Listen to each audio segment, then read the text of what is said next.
July 17న ఏకలవ్యుని జయంతిని ప్రభుత్వం అధికారికంగా నిర్వహించాలని సత్యసాయి జిల్లా పుట్టపర్తిలో ఎరికల సంఘం నాయకులు భారీ ర్యాలీ నిర్వహించారు.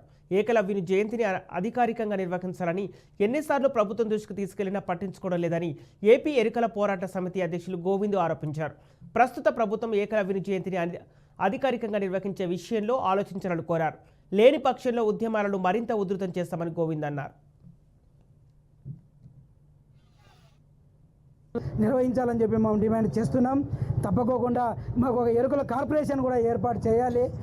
ఎక్కడైతే ప్రతి మండలం ఒక 3 కోల్డ్ స్టోరేజ్లు కూడా కల్పించాలి. దాంట్లో కూడా ఎస్సీ ఎస్టీలకు కూడా అవకాశం కల్పించాలి. దాంట్లో చాలా వెనకబడినాం కాబట్టి ఆ నిరుద్యోగత కానీ నిరుద్యోగతలో వెనకబడినాం. ఎడ్యుకేషన్లో రెసిడెన్షియల్గా ఈరోజు ఆలోచన చేస్తే రెసిడెన్షియల్లో కూడా సీట్లు తక్కువ ఇస్తున్నారు. చదువుకోవడానికి అడుక్కునే పరిస్థితి వస్తుంది.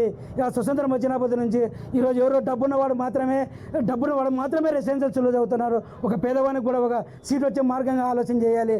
అధికారుల నిర్లక్ష్యం కూడా వైఖరి నశించాలి. ప్రభుత్వ ఏదైతే రెసిడెన్స్ ఉన్నాయో ఏకలవ్య రెసిడెన్షియల్స్, అంబేద్కర్, కస్తూర్బాయి మొత్తం అన్ని దానిలో పోల్చుకుంటే ఈరోజు విద్యను అడుక్కోకూడదు, విద్యను బోధిస్తాం రండి అని చెప్పేసి ఒక అడుగు ముందుకేయాలని విద్యా విధానాల్లో కూడా రావాలి, మంచి సంస్కరణలు రావాలని నేను కోరుకుంటున్నాము. ఈ రాబోయే రోజుల్లో ఏకలవ్య జయంతిని ప్రభుత్వ అధికారులచే నిర్వహించాలి. లేదంటే ఇలాగే ఉద్యమాలు కంటిన్యూ అవుతాయని చెప్పి నేను విన్నవించుకుంటున్నా. జై అంబేద్కర్, జై